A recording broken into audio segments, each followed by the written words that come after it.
কিছু রোহিঙ্গার মতে Arakan Rohingya salvation army ARS এর কার্যক্রমের কারণে তাদের হৃদয়ে নতুন করে আশার আলো জেগেছে যে হয়তো একদিন তারা আবার নিজেদের ভূমি ফিরে পেতে পারবে।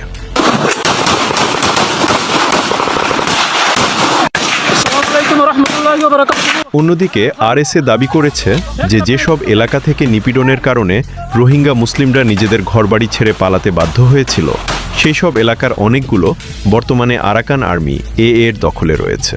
এ কারণে বিভিন্ন স্থানে মাঝে মাঝে উভয় পক্ষের মধ্যে সংঘর্ষের ঘটনাও ঘটছে বলে জানা যায়। মিয়ানমারে চলমান নিপীড়নের কারণে রোহিঙ্গা সংকট এখনও অব্যাহত।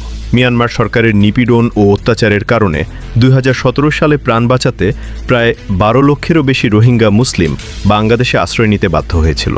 বহু বছর পার হয়ে গেলেও আজও তাদের প্রত্যাবর্তন এবং ভবিষ্যৎ অনিশ্চিত রয়ে গেছে।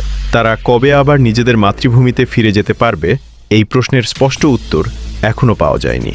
শরণার্থী শিবিরে বসবাসরত রোহিঙ্গা পরিবারগুলোর জীবন এখনও অনিশ্চয়তা ও অপেক্ষার মধ্যেই কাটছে।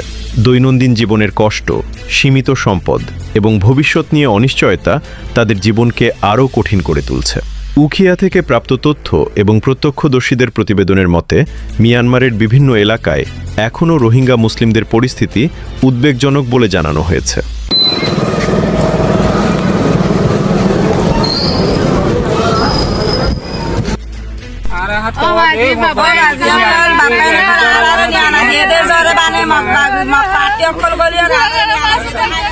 সম্প্রতি প্রাপ্ত তথ্য অনুযায়ী বুথিডং এবং মংডু এলাকায় আরাকান আর্মি স্থানীয় নারী পুরুষদের জোরপূর্বক ধরে নিয়ে যাওয়ার ঘটনাও ঘটছে বলে অভিযোগ উঠেছে। প্রত্যক্ষদর্শীদের মতে এসব ঘটনার কারণে সেখানে বসবাসরত রোহিঙ্গা মুসলিমরা তীব্র ভয় এবং অনিরাপত্তার মধ্যে জীবনযাপন করছে। এই তথ্য একজন প্রত্যক্ষদর্শী রেডিও ফ্রি রোহিঙ্গা RFRকে জানিয়েছেন, যেখানে আরাকানের বর্তমান পরিস্থিতি এবং রোহিঙ্গা জনগোষ্ঠীর সম্মুখীন হওয়া সমস্যাগুলোর বিস্তারিত তুলে ধরা হয়েছে। পর্যবেক্ষকদের মতে যতদিন পর্যন্ত মিয়ানমারে রোহিঙ্গা মুসলিমদের অধিকার এবং নিরাপত্তা নিশ্চিত করা না হবে ততদিন তাদের নিরাপদ ও সম্মানজনক প্রত্যাবর্তন একটি কঠিন প্রশ্ন হিসেবেই রয়ে যাবে। Rohingya RFR Bangla news, Mohammad Fahim.